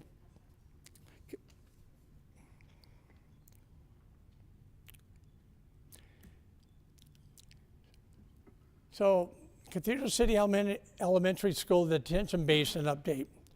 You know what? During Tropical Storm Hillary back in August of 2023, this site sustained substantial damage. North of that property, as you see on the top left of your screen on the aerial view there, or the catch basin, there's 25 acres of property. So we have such a torrential downpour on there that it overwhelmed that catch basin there. It filled that primary retention basin, as you can see up there, almost to the top. And then what happened was water that couldn't be contained ran down and came across where you see the soccer field. So that's their play field, for the elementary school. That was filled with 9 inches of water, and that was over several days. So what happened here, if you look on the center top picture, that's that soccer field down on the east end of the school property.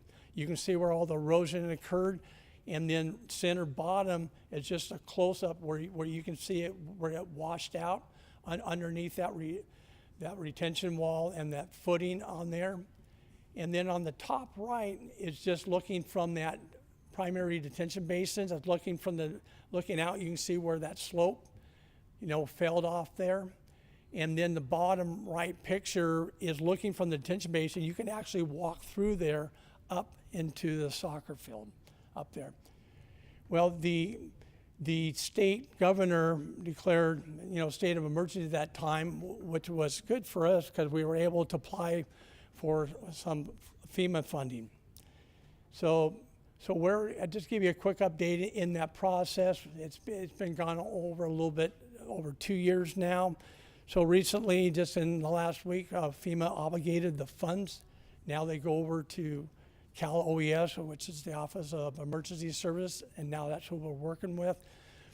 So the good thing is we're hoping to get this project, the repairs started out to bid maybe by the end of October. Hopefully get it into board approval sometime, maybe second board meeting in November. And project completion, hopefully it looks like now it might be towards the beginning of February before we can get that completed. But I just wanted to provide an update. I haven't had a lot of discussion on that.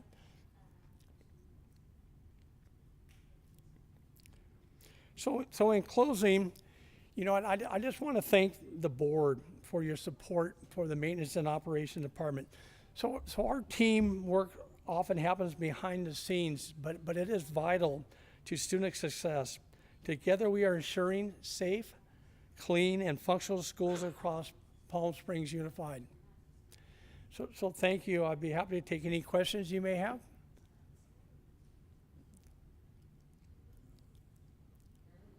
I have only a comment. The good presentation, because we have the maintenance and operation, but also like the facility update presentation.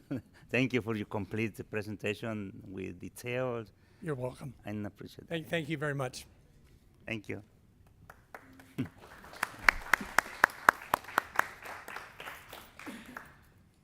Monica, you want me to turn it on? Okay, thank you.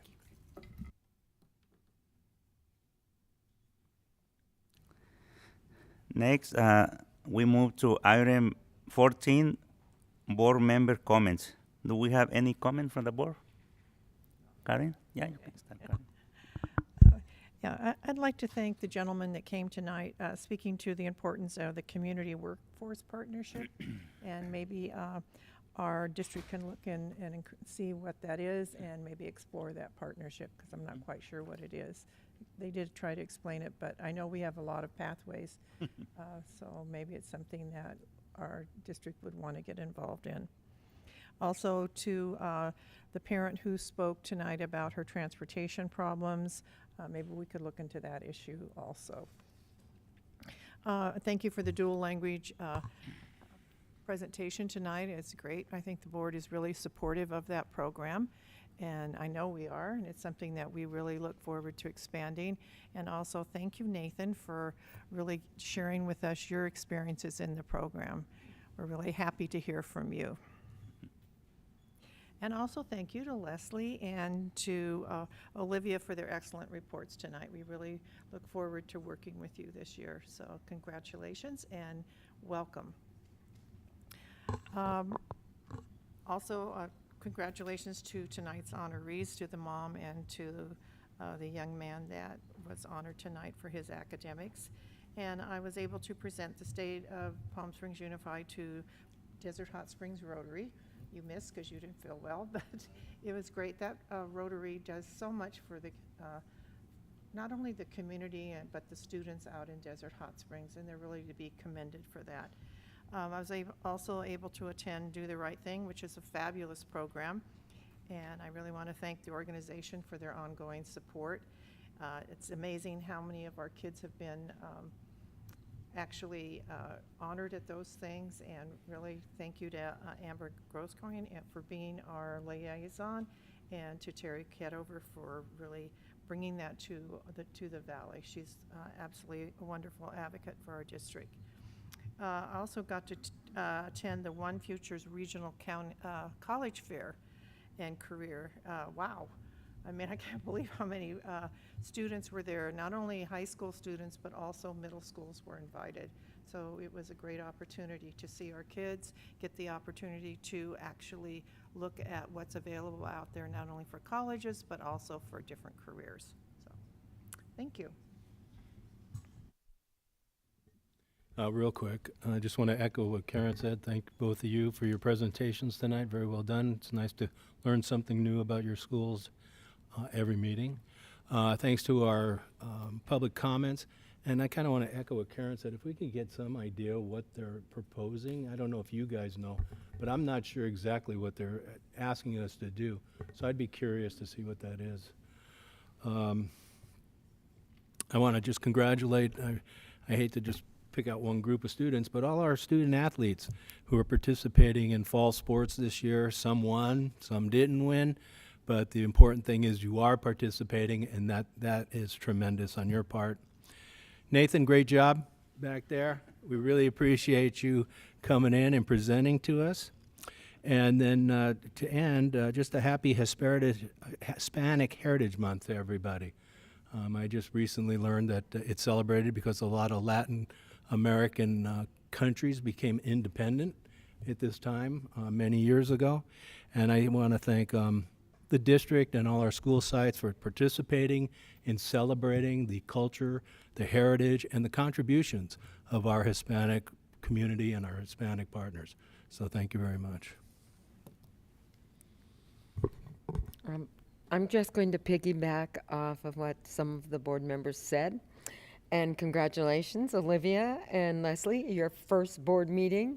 And you look really calm and collective, and I hope you just enjoy the rest of the ride. It's going to be just even better as time goes on.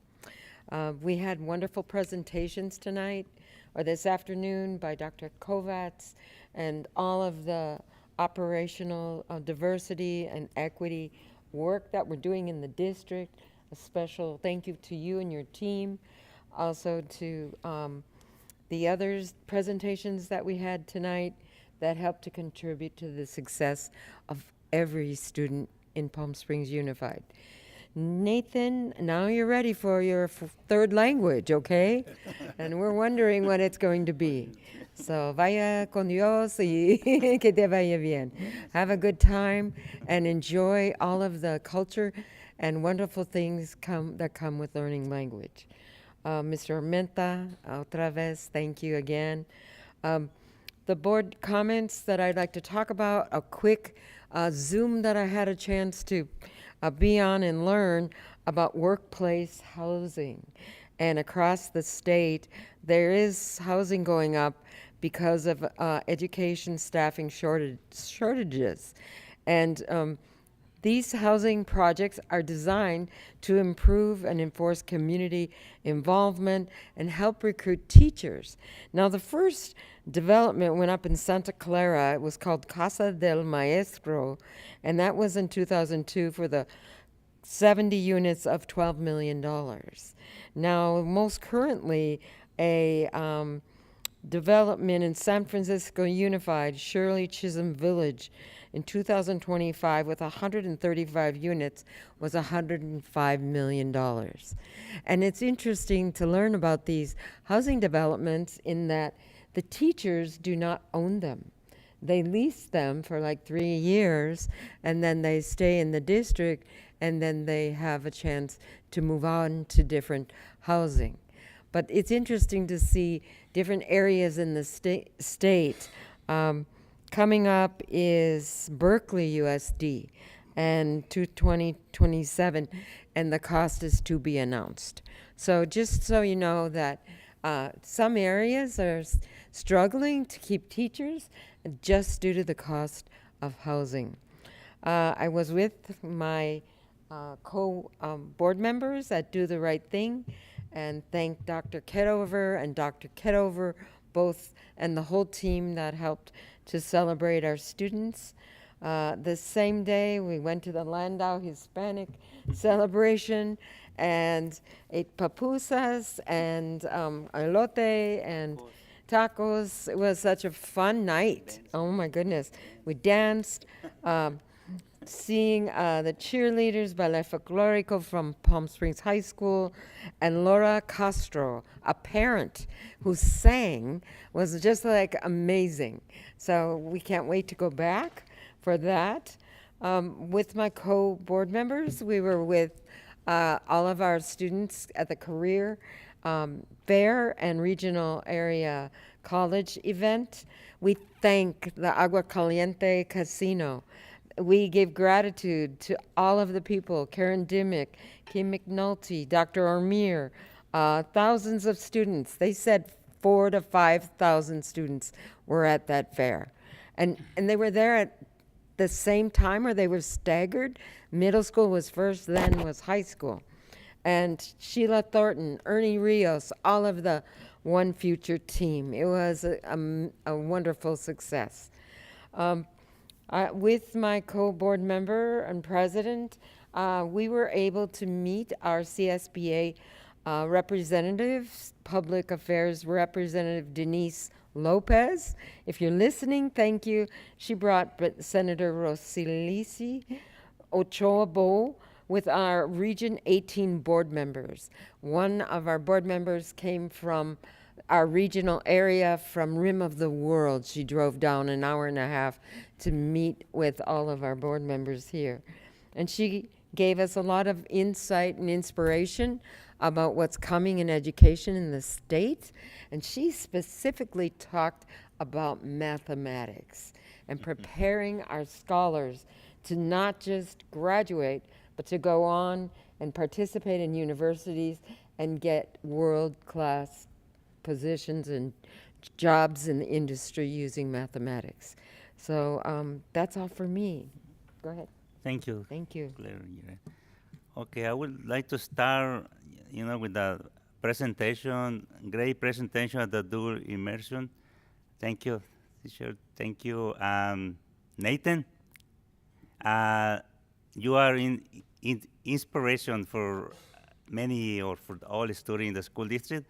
Eres una inspiración de que sí se puede. It's possible, to learn more one language. Thank you for your effort. And also, Leslie and Olivia, thank you for your presentation. Thank you for spend your night to be here with us and and giving update of your school and the school district information. Thank you for that. And also in September 10, I meet with Dr. Francis and Mr. Borrego with the Salvation Army. We had good presentation about how can we increase our partnership relationship. It was a good conversation. And also in 9/11, I have the opportunity to do stay at the district to the Rancho Mirage Rotary Club in the Rancho Mirage library. It was good to do the presentation, and thank you, Dr. Frenchy, for being there, and Johan Boykos was with us. And in night 12, I have the opportunity to be also with the all Valley mayors, county, and tribal chair luncheon. I stay in the events the most that I can, but it's good to see the whole elected official from Coachella Valley and the county giving aid, also giving the update about the Coachella Valley, about the whole regions. And in 9/16, I want to relay the comment from the Iron Workers Local Union. One the representative from this union asked to have the conversation with me as Robert Ramos. We had we don't have any agenda what to talk about it, but we spend the whole time talking about us, about who I am, and my family, about who he is, and I'm happy to have them today and give more information about what is the proposal that they have, and I hope we can move something forward with the Iron Workers Union. And in the 9/17, I have also the opportunity to attend one more Do the Right Thing event. That just to let the community know, this event is include all 3 school districts in Coachella Valley, the Desert Sand and Coachella Valley Unified. And the same day, we're going to Landau Elementary School for the Hispanic Heritage Month events. We had a very fun night, and we danced in the stage with the kindergarten students. And also, we had the opportunity to visit a few classrooms from the new buildings in the Landau School. They are beautiful. And in the 19 also, I had the opportunity to be in Cathedral City with the Cathedral City manager Charlie McClendon retirement celebrations. He spends like 11 or 12 years with the city, Cathedral City, and he was all the time a good partner, good city manager for the Cathedral City, and was happy to be there with them. And the same day, I attended the Palm Springs High School Hispanic Heritage Month events at Richard Center for the Art, and was a full house events. Was ballet folklorico. I want to highlight information about the Hispanic and Latino heritage, because I want to take the time to read the 19 countries in Latin America. That is Argentina, Bolivia, Chile, Colombia, Costa Rica, Cuba, Ecuador, El Salvador, Guatemala, Honduras, México, Nicaragua, Panamá, Paraguay, Perú, Puerto Rico, República Dominicana, Uruguay, and Venezuela. The month and the Hispanic heritage is for all of us, and I appreciate everything that they contribute to this country, and also all food, music, culture that we share all together. And also the night training, I have the opportunity to be with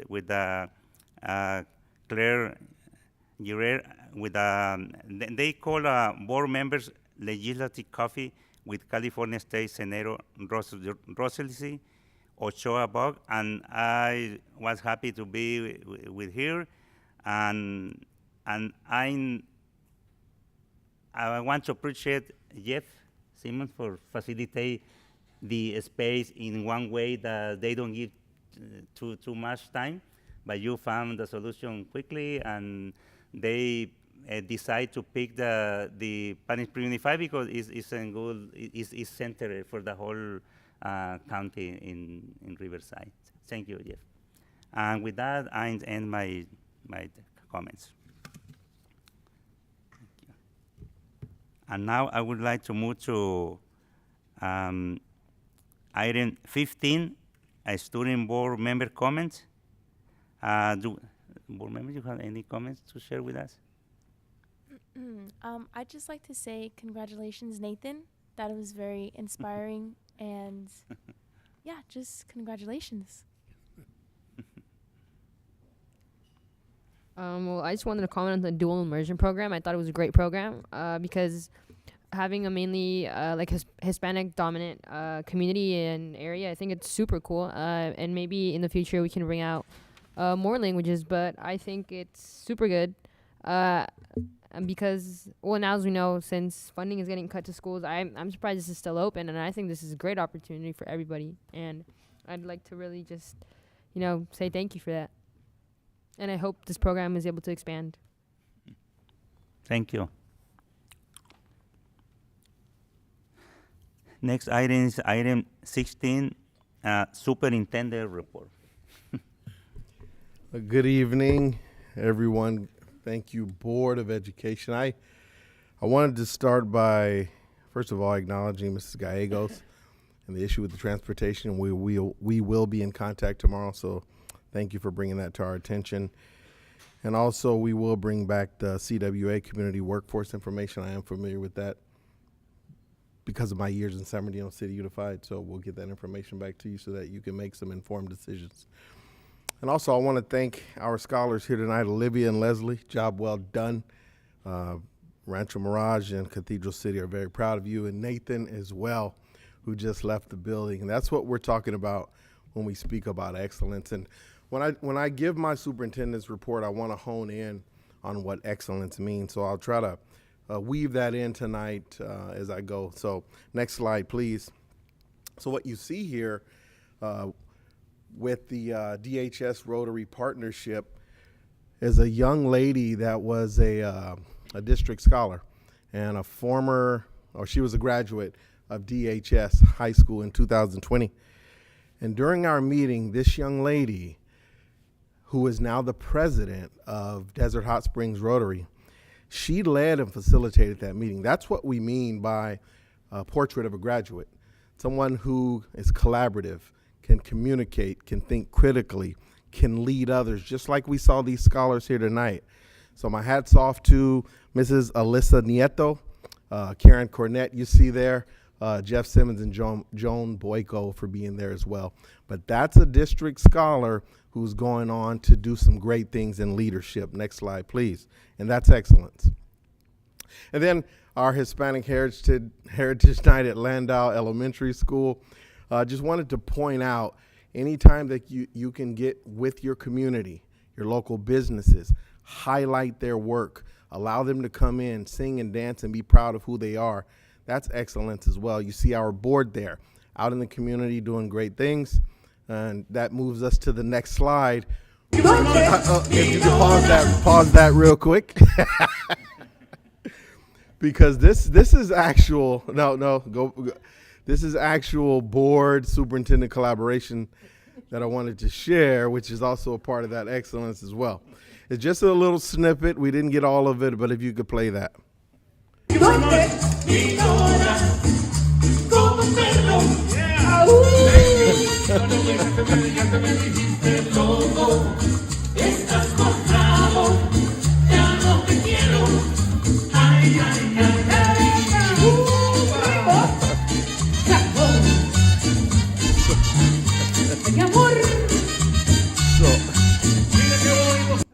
I thought I'd share that because not only is it important for us to get out into the community, it is very important for us to interact as our authentic selves. So hats off to our board for that. Next slide, please.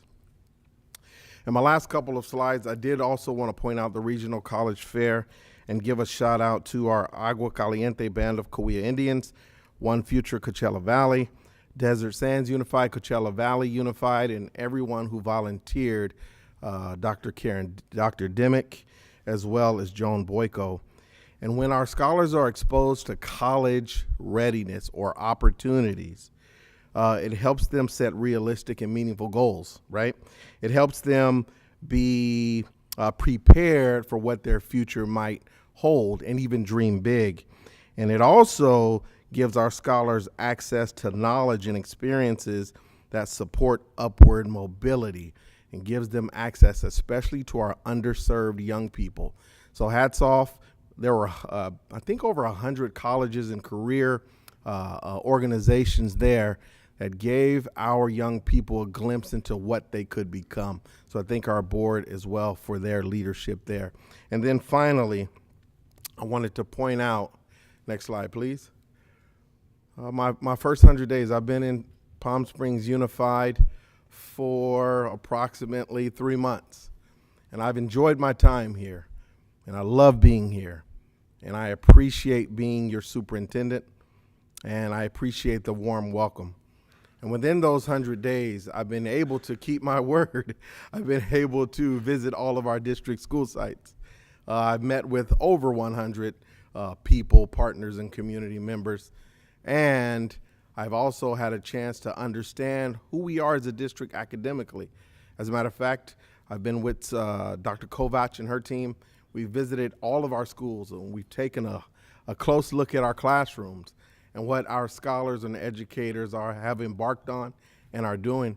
And I've been able to survey as well our scholars, our staff, our community, our educators, and there's a lot of information that I've gleaned. So some of my next steps on this 100-day journey, even going forward, is to bring that information back to our board on October 28th in the form of a presentation on what I found, the excellent things, the things that need polishing, and how we'll continue to move forward. And then also with you, with everyone, our leaders, our staff, our community, develop a multi-year vision that we can be proud of and continue to move Palm Springs Unified forward in the great direction that it's going. All right? So that's a little bit about my first 100 days. Very proud to be here, and let's continue to shoot towards excellence. Instead of let's go, in the honor of Hispanic Heritage Month, si se puede. Let's go.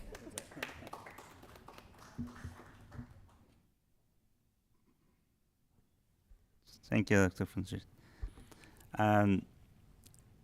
Item 17, board action items. Item 17A, approval of salary and employment agreement of assistant principal to Bunch Palms Elementary School, OE 4.4. Can I get a motion to approve the following employment agreement?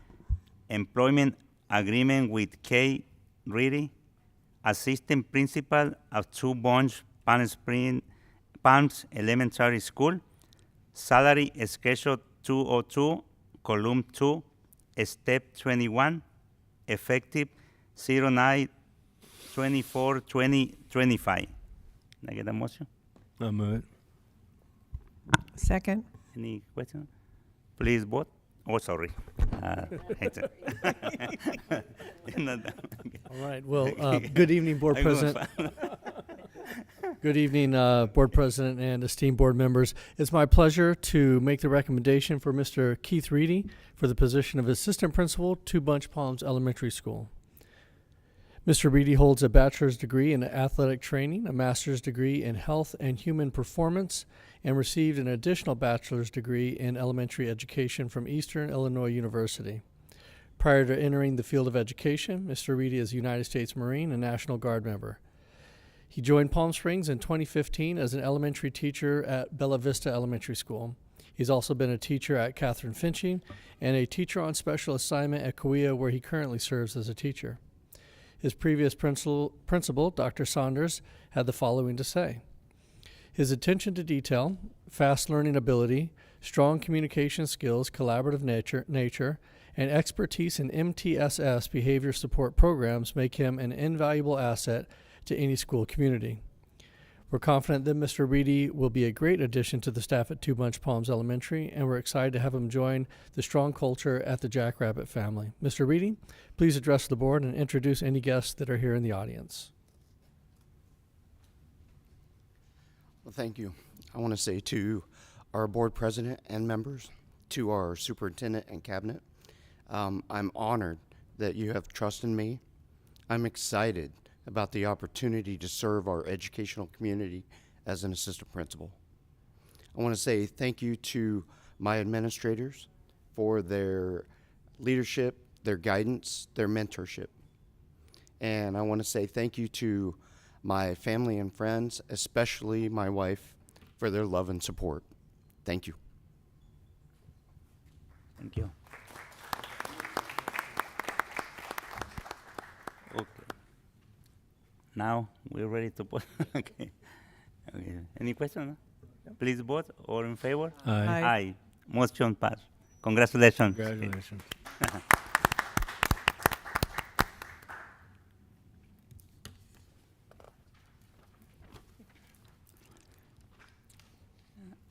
We move to item 17V. Approval of proclamation of National Bullying Prevention Month, October 2025, OE 11. Board clerk, you ready? I have it. Okay, I have it. Okay. Okay. In about 7 days, we start the month of October, and we focus with this proclamation on bullying.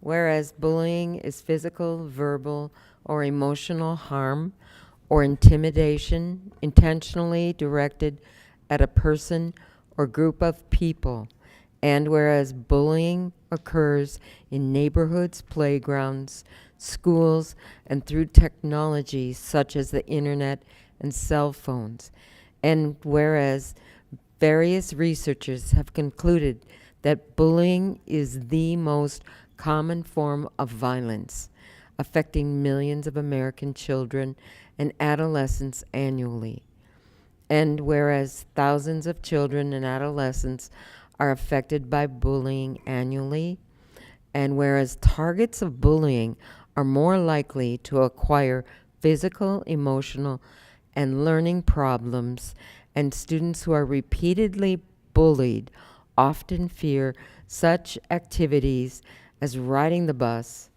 going to school, and attending community activities, whereas children who bully are at greater risk of engaging in more serious violent behaviors, and whereas children who witness bullying often feel less secure, more fearful, and intimidated. Now therefore be it resolved on September 23rd, 2025, the Governing Board of Palm Springs Unified School District proclaims the month of October as Bullying Prevention Month. This passed and adopted by the Governing Board of Palm Springs Unified School District this day of September 2025. Thank you. Can I get a motion to approve 17B? So moved. Second. Any questions? Please vote. All in favor? Aye. Aye. Aye. Motion passed. Item 17C, approval of certificated and classified employees transition, OE 4.4. Can I get a motion to approve 17C? I'll move that. Second. Any question? Please vote. All in favor? Aye. Aye. Motion passed. Item 17D, approval of certificated and classified employee salary schedule, OE 5.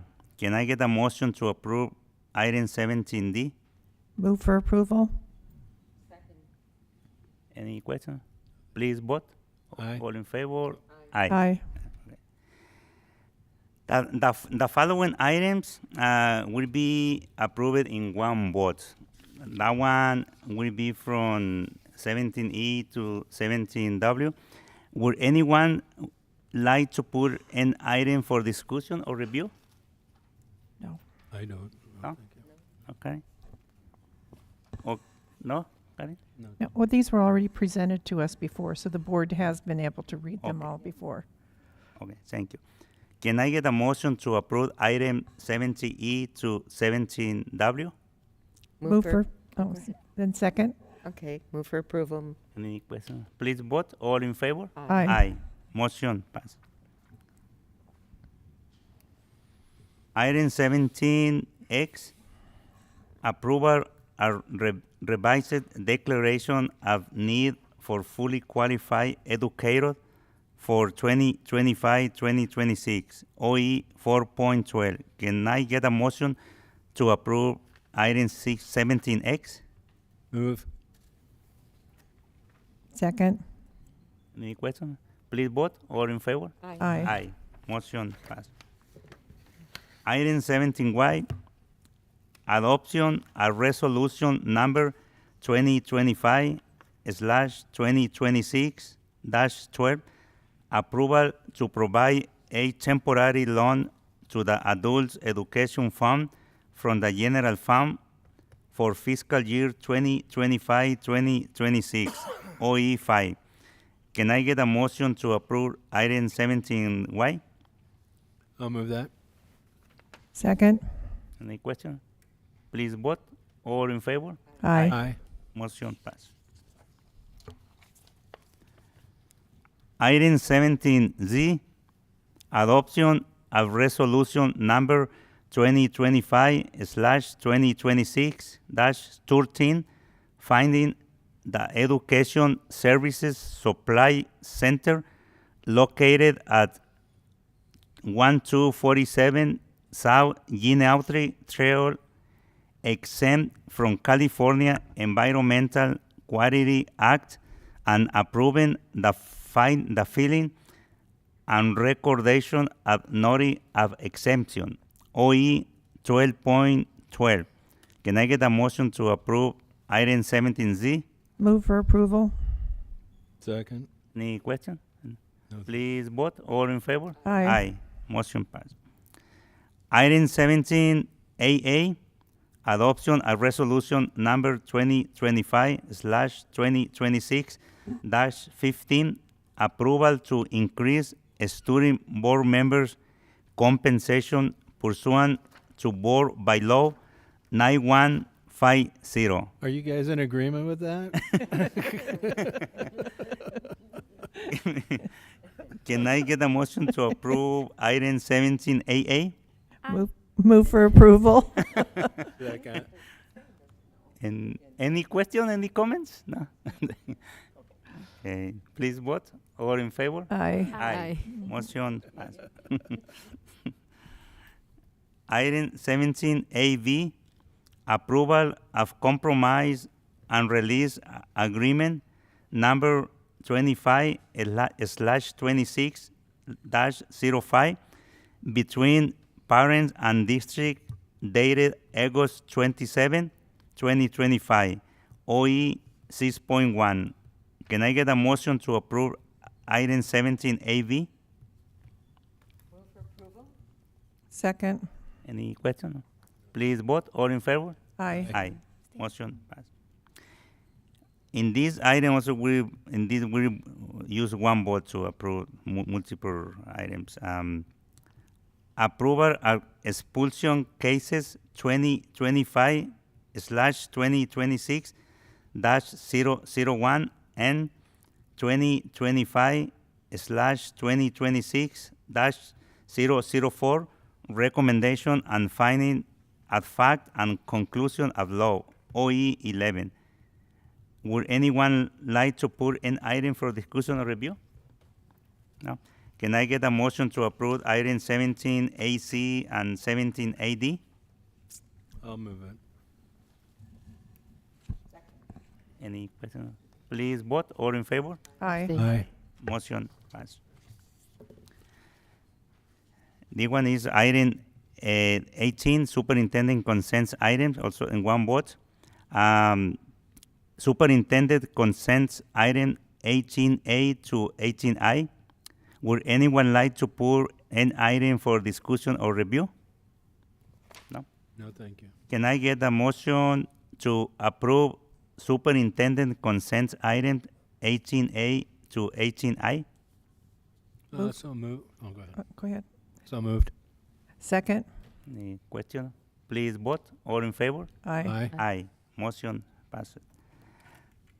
Item 19, information.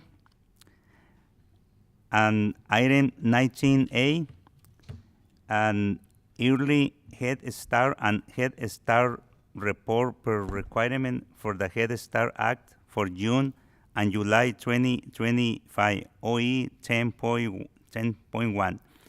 And item submitted and the information are not action items and will be approved at a future board meetings. The board has reviewed and had received and reviewed this information. Item 20, suggestion for future agendas. Do any board member have suggestions for future agendas? I would like to suggest that we, on October 21st, the board work day, that we talk about our policy for equity and inclusion, or racial equity, and maybe set a schedule on how we might update it or revise it. And that meeting is October 21 at 2 o'clock. Okay, thank you. Okay. Item 21, setting at the next board meeting. Our regular board meeting will be held on October 14, 2025 at 6 p.m. Next item, item 22, debrief. We have any debrief from student board members? Any debriefs, any comment? Was good feeling your first meeting?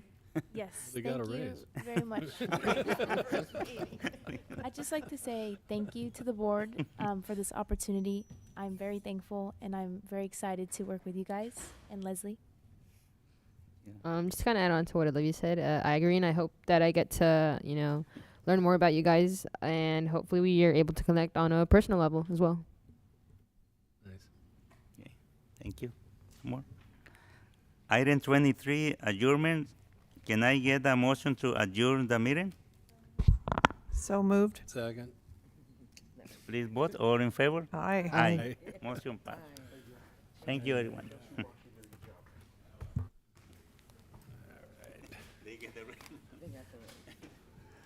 Man, that's education for it. So you guys ought to think about a job in education.